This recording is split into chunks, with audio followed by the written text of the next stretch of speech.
The View is making fun of Joe Rogan. They called him a dragon believer, and the internet kind of went wild with it. And I happen to believe in dragons. And my guest today wrote a book. His most recent book, Birthright, talks about the dragon. And I'm looking forward to talking to him. Let's bring on the author, Timothy Alberino. Hello, sir. How are you? Very nice to be with you. I'm doing well. Your book is incredible. I'm going through it right now, Birthright. I got to shout out my friend Wesley Roth for giving it to me. He speaks highly of you, and I'm very glad that he connected us. But it's interesting that this whole dragon phenomenon, obviously you have a different take, a very specific take on that. So I'm hoping you can kind of walk us through what you mean by the dragon. Okay. Well, the dragon is an appellation that's used for a very specific character in the biblical text. So when I write about the dragon in my book Birthright, I'm referencing this personage, again, who is called the dragon.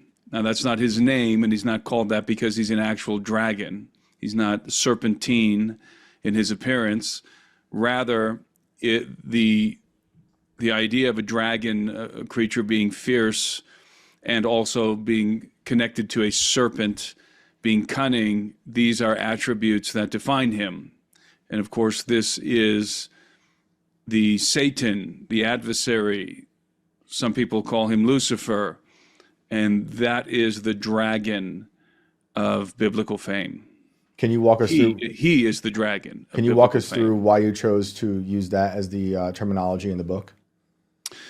So it's interesting when you read the biblical narrative, this character, again, who is infamous, this most infamous character of all characters in the biblical narrative is never actually named.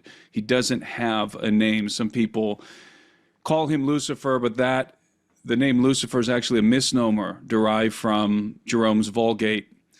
And so his name isn't Lucifer. But this character was involved in, depending on how you view the biblical narrative, was involved in a momentous event that changed the course of history. I think both for what I call the elder race, which would be the angelic race, and certainly for the human race, the human species. And this event was a insurrection, a rebellion against the kingdom of heaven, which I believe, from my perspective, took place a very long time ago in a pre-Adamic context. In other words, before the creation of Adam. So you write about this time existing before the creation of man, and you talk about the galactic war. I think you say the threads of the galactic war still reverberate through our world today.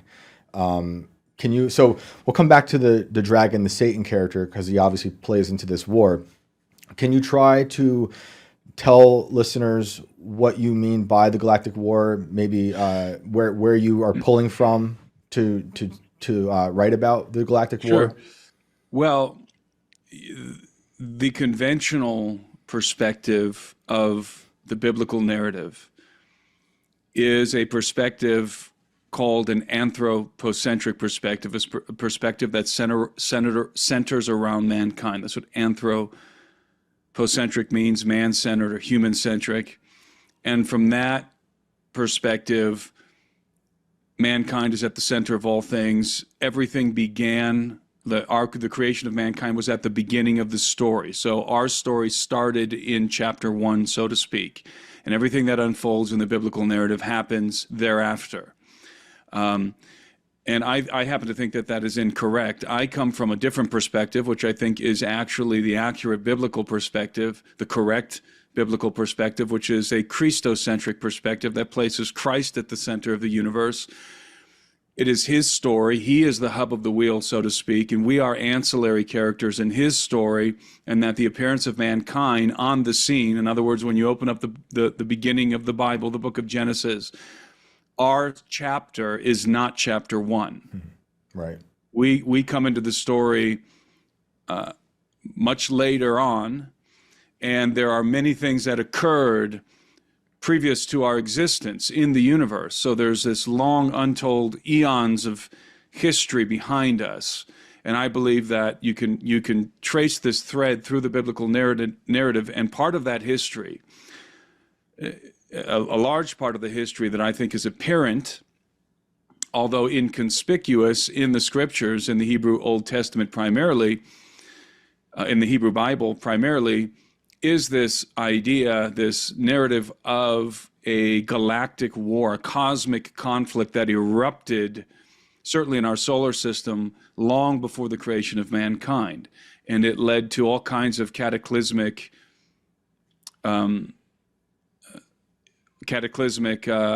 fallout in the, as I said, in the solar system and on the planets in our solar system, including the Earth. And so when you begin the story, when you open up Genesis, you're looking at planet Earth in a condition post-cataclysm. So something happened, and then there is a decision made to reform the Earth. So I think what we see in the beginning of the book of Genesis is a reformation of planet Earth and the institution of a new governor, a new vice regent on planet Earth, namely Adam, the human species, the father of our species. And again, our story, which begins with Adam, is not chapter 1.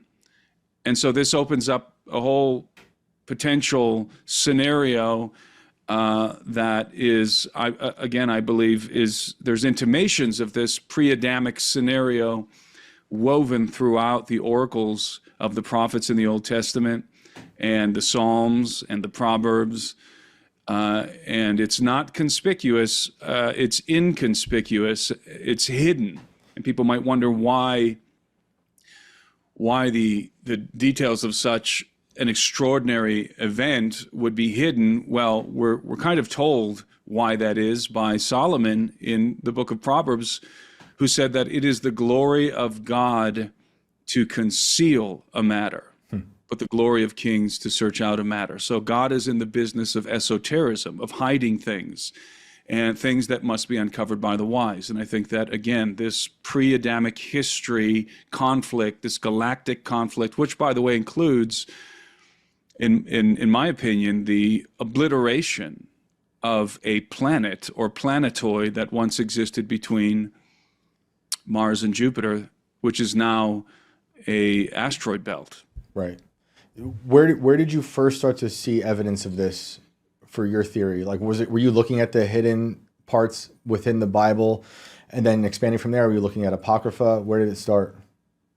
Well, this is, I've picked up on some of this throughout my life when I was younger, but it really, I would say that there was a particular moment when it dawned on me, when I had kind of an epiphany of the things I'm talking about, and that was when I was reading a book called Cydonia, The Secret Chronicles of Mars by the late David Flynn. David was an extraordinary researcher, and so the seeds of the idea were in my mind because I've been reading the Bible ever since I was a child. And some of these things were occurring to me organically from the text. And then when I read David Flynn's book, it was as I said, it was something of an epiphany. When about was that? Like when you started reading the Bible at a young age, you're starting, you're learning. I didn't read it till much later. But when did you start to think like, hey, I'm seeing things in here that maybe other people aren't seeing? Well, I guess I've kind of always had perspectives that were not in vogue, let's say, in regard to the Bible. Mm-hmm. When I was 18 years old, I dropped out of high school. I moved to the Amazon jungle, and I lived in Peru, in the jungles of Peru. I like to think for my formative years. And it was during that period of time that I would say that certainly the primary ideas that I set forth in my book Birthright began to concretize in my mind. And it was after that I lived in Peru for about a decade, and then I came back to the United States. And when I came back to the United States, that's when I encountered the work of David Flynn and others. And I was able to start to put these pieces together in a coherent way, let's say. Right. And so it's really been a journey for me. And my perspectives are always evolving. Yeah. And I'm very open to all kinds of ideas about many things, not just about the biblical content, but also in regard to the biblical narrative. I'm just always open to modifying my position and learning more. I'm not, I would not consider myself a fundamentalist. And so I'm looking for truth. And in this pursuit of truth, these things became apparent to me. I think that's fair. You know, I have only been baptized for 2 years now, and I'm still very new to all of this, but read the Bible a lot now, more so than I have my whole life. But there's still, it's like, I think it's okay to remain skeptical of the things you're being told through different, whether it's different translations you're reading or what's been left out. And a lot of people I find get offended if you happen to have questions, or if you even want to extend the timeline of Earth as you have. What kind of arguments do you hear from other biblical scholars when they hear you talk about the pre-adamic age? Well, I would say that the majority of scholarship holds a traditional view that when you engage with First Genesis, what you're looking at when you open up your Bible at First Genesis and you start to read, you're looking at the beginning of the universe, shortly followed thereafter by the beginning of planet Earth and the creation of mankind.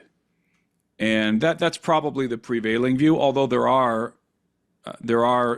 scholars and theologians out there who would argue, and they're growing, I would say, this camp is growing, who would argue that actually that's not necessarily the case, that we may be looking at, as I said earlier, a reformation of the earth, and there may be vast periods of time here involved at the beginning of Genesis before the creation of mankind.